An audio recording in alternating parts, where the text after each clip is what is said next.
ಆಗಿರ್ಬೋದು, ಕುರಿ ಶೆಡ್ ಆಗಿರ್ಬೋದು, ಹಂದಿ ಶೆಡ್ ಆಗಿರ್ಬೋದು, ದನದ ಕೊಟ್ಟಿಗೆ ನಿರ್ಮಾಣ ಆಗಿರ್ಬೋದು, ಮತ್ತು ತಮ್ಮ ಬೇರೆ ಬೇರೆ ವೈಯಕ್ತಿಕ ಅಂದರೆ ಸೋಪಿಟ್ಟುಗಳಾಗಿರ್ಬೋದು, ಮತ್ತು ಎರೆಹುಳು ತೊಟ್ಟಿಗಳಂತಾಗಿರ್ಬೋದು, ಯಾವುದೇ ಇರಲಿ ಇವೇನು ಈ ಉಳಿದ ಕಾಮಗಾರಿಗಳಿದ್ದಾವೋ, ಮತ್ತು ಬೋರ್ಗಳ ಮರುಪೂರ್ಣ ಬಳಕೆ ಅಂದರೆ ಬೋರ್ಗಳಲ್ಲಿ ತಮ್ಮ ಹೊಲದಲ್ಲಿ ಬೋರ್ ಇರ್ತವೆ, ಅವನ್ನ ನೀರನ್ನ ಒಂದು ಮತ್ತೆ ರೀಸ್ಟೋರಿಂಗ್ ಮಾಡೋಕ್ಕೋಸ್ಕರ ಮರುಬಳಕೆ ಮಾಡುವಂಥ ಬೋರ್ವೆಲ್ಗೆ ನೀರನ್ನು ಮಳೆ ನೀರು ಸುಮ್ಮನೆ ಹರಿದೋಗೋದ್ರಿಂದ ಅಲ್ಲಿ ಅದೊಂದು ಮರುಬಳಕೆ ಮಾಡ್ಕೊಳ್ಳೋದ್ರಿಂದ ನಿಮಗೆ ಬೋರ್ವೆಲ್ಗೆ ಮತ್ತೆ ನೀರನ್ನು ಹೆಚ್ಚಿಸ್ಬೋದು ಅಂಥ ಕಾಮಗಾರಿಗಳನ್ನಿರ್ಬೋದು.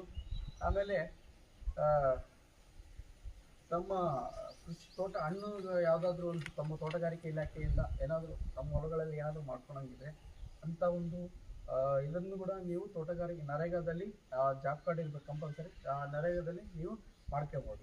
ಇಷ್ಟು ಕಾಮಗಾರಿಗಳನ್ನು ನಮಗೆ ಕೊಟ್ಟರೆ ನಾವು ವಾರ್ಡ್ ಸಭೆಯಲ್ಲಿ ಮಾಡಿಕೊಂಡು ವಾರ್ಡ್ ಸಭೆ ಮುಖಾಂತರ ಗ್ರಾಮ ಸಭೆಯಲ್ಲಿ ಮಾಡಿ ಗ್ರಾಮ ಸಭೆ ಮುಖಾಂತರ ಏನು ಮಾಡ್ತೀವಿ ನಾವು ಅನುಮೋದನೆ ತಗೊಂಡು ಮತ್ತೆ ತಾಲೂಕು ಪಂಚಾಯತ್ ಅಂದರೆ ಈಗೆಲ್ಲ ಆನ್ಲೈನ್ ಮುಖಾಂತರನೇ ಇದಾಗಬೇಕು. ಇದೇನಾಗಿದೆ ಅಂದರೆ ಕಾಮಗಾರಿ ಕೂಡ ಪ್ರತಿಯೊಂದು ಇಫ್ತಾರ್ ಆ್ಯಪ್ ಅಂತ ಹೇಳಿಬಿಟ್ಟಿದ್ದಾರೆ. ಆ ಇಫ್ತಾರ್ ಆ್ಯಪ್ನಲ್ಲೇ ನಾವು ಮಾಡಬೇಕು. ಹೇಗೆಂದರೆ ಈ ಉದಾಹರಣೆ ಒಂದು ನಾಲುಗಳನ್ನು ಹೂಳು ತೆಗೆಯಕ್ಕಂಥ ಒಂದು ನಾಲು ಹೂಳು ತೆಗಿಬೇಕಪ್ಪ ಅಂದಾಗ ಮಿನಿಮಮ್ ಅದು ನಾವು ಒಂದು ನಾಲಿಗೆ 2 ಲಕ್ಷ 3 ಲಕ್ಷ ಅಂತ ಇಟ್ಟಿರ್ತೀವಲ್ಲ, ಆ ಕಾಮಗಾರಿನ ಪ್ರತಿಯೊಂದನ್ನು GPS ಮಾಡ್ಕೊಂತ ಹೋಗ್ಬೇಕು. ಎಲ್ಲಿಂದ 1 ಲಕ್ಷಕ್ಕೆ ಉದಾಹರಣೆ 1500 ಮೀಟರ್ ಅಂತ ಬಂತಂದ್ರೆ ಆ 1500 ಮೀಟರ್ವರೆಗೂ ಕಾಲುವೆ ಇಫ್ತಾರ್ ಆ್ಯಪ್ನಲ್ಲಿ GPS ಮಾಡ್ಕೊಂತ ಹೋಗ್ಬೇಕು.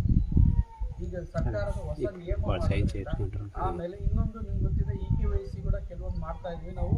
EKYC ಪ್ರತಿಯೊಂದು ಗ್ರೂಪ್ನಲ್ಲಿ ನಮ್ಮ ಕೊಟ್ಟ ಮಕ್ಕಳನ್ನ ಹಾಕಿ ನಿಮಗೆ GPS ಮುಖಾಂತರ ತೋರಿಸ್ತಾ ಇದ್ದಾರೆ. ಈ EKYC ಮಾಡ್ತಾ ಇರ್ಬೇಕಂತ ಹೇಳ್ತಾ ಇದ್ದಾರೆ.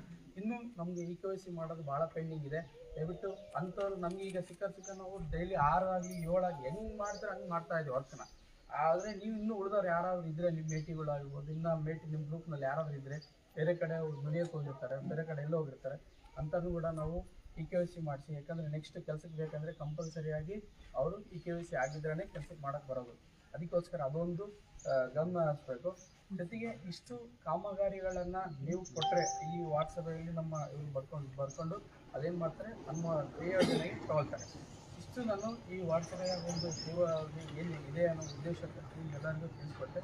ಈಗ ನಮ್ಮ ಕಾರ್ಯದರ್ಶಿಗಳಂತ ಅವರು ಈ ಒಂದು ವಾಟ್ಸಪ್ ಉದ್ದೇಶಿಸಿ ಅವರು ಮಾತಾಡ್ತಾರೆ.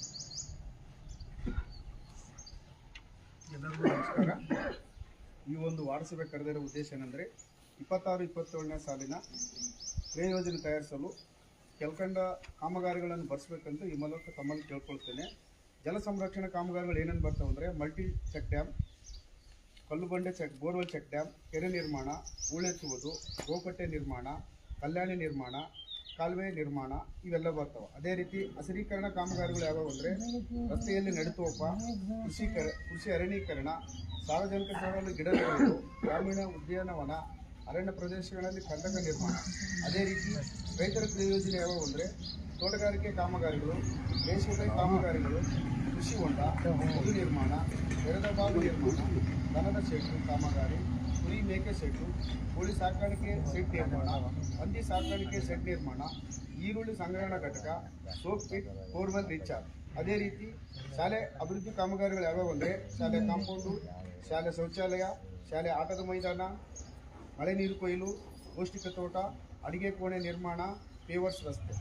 ಅದೇ ರೀತಿ ಇತರ ಕಾಮಗಾರಿಗಳು ಏನೇನೆಂದರೆ ಗೋದಾಮು ನಿರ್ಮಾಣ, ಸಂಜೀವಿನಿ ಸೆಡ್ ನಿರ್ಮಾಣ, ಅಂಗನವಾಡಿ ಕಟ್ಟಡ, ಹಳ್ಳಿ ಸಂತೆ, ರಸ್ತೆ ಕಾಮಗಾರಿಗಳು, ಚರಂಡಿ ಕಾಮಗಾರಿಗಳು ಇವೆಲ್ಲವೂ ಬರ್ತಾವ. ಈ ಒಂದು ಕಾಮಗಾರಿಗಳು ನೀವು ಬರ್ಸಿದ್ರೆ 26-27ನೇ ಕ್ರಿಯಾ ಯೋಜನೆಯಲ್ಲಿ ಇಟ್ಟು ಮುಂದೆ ಏಪ್ರಿಲ್ ನಂತರ ಇವೆಲ್ಲ ಕಾಮಗಾರಿಗಳು ಮಾಡೋಕೆ ಅನುಕೂಲ ಆಗ್ತದೆ. ಯಾರನ್ನು ಇದ್ರೆ ಬರ್ಸ್ಬೇಕೆಂದು ತಮ್ಮಲ್ಲಿ ಈ ಮೂಲಕ ಕೇಳ್ಕೊಳ್ತೇನೆ.